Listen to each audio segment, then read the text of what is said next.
အားလုံးပဲမင်္ဂလာပါဒီနေ့ပါကင်ဖောက်ပြမယ်ဖုန်းလေးကတော့ထွက်ထတာနည်းနည်းလေးကြာနေပြီဖြစ်ပေမဲ့လူကြိုက်အရင်များနေစေဖြစ်တဲ့ Redmi Tavo ဖိုးလေးပဲဖြစ်ပါတယ်ရှင်ပါကင်လေးစဖောက်နေပါပြီရှင်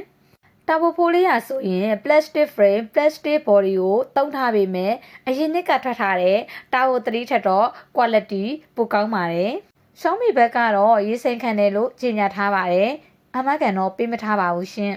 ကင်မရာထဲမှာမီလင်းနာလေးရလဲလူငယ်ဆန်တဲ့ခန်းစားချက်ကိုရစေပါတယ်။ဘက်ကဘာမှာနှစ်ရောင်ဆက်လေးလုတ်ပေးထားတာလည်းမိုက်ပါတယ်နော်။အဖြူရောင်လေးမှာဆိုရင်အနီရောင်မြင်းလေးပါတာပိုးတောင်လှပါသေးတယ်ရှင်။မှန်ဆိုင်က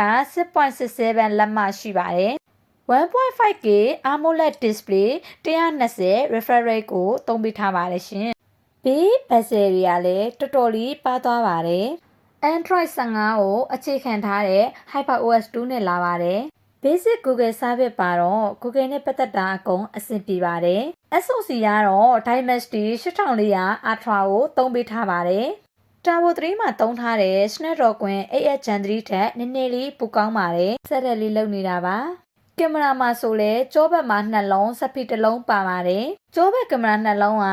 main ကင်မရာ50 megapixel နဲ့8 megapixel ultra wide တို့သုံးထားပါတယ်။စက်ဖီကတော့20 megapixel ကိုသုံးထားပါတယ်။မနစ်ကထွက်ထားတဲ့ Tavo 3ထက်တော့ပိုကောင်းတဲ့ပုံထွက်တွေကိုထုတ်ပေးနိုင်ပါတယ်။အတန်မိုင်းအနေနဲ့ Studio Speaker ကိုသုံးထားတဲ့အတွက်ကြောင့်မလို့အတန်ကလည်းကျယ်ပါတယ်။ China ဖြစ်တော့ကြတော့ Noti လေးတော့နည်းနည်းလေးနောက်ကျပါတယ်။ Noti နောက်ကျတာကိုမကြိုက်ရင် Official Global ဖြစ်တဲ့ Poco X7 Pro ကိုဝယ်ပါသူနဲ့သုံးထားတာတွေအကုန်အတူတူပါပဲရှင်။ဈေးတန်းအနေနဲ့တော့ Poco X7 Pro ကနည်းနည်းလေးတော့ဈေးပိုကြီးပါတယ်။လက်ဝေအတွက်လည်းသူကအမှတ်အောင်လက်ဝေလေးကိုအသုံးပြုပေးထားပါတယ်ရှင်။ Battery ampere ကတော့ Silicon Carbon Battery 6550 mAh ကိုအသုံးပြုပေးထားတဲ့အတွက်ကြောင့်မလို့အားတော်တော်လေးနေပါတယ်။ဘူးထဲမှာလည်းအသွင်ကြိုးကို60ဝထည့်ပေးထားပါတယ်။အသွင်ကြိုးက60ဝဆိုတော့အားဝင်လည်းမြန်ပါတယ်။အားလဲခံ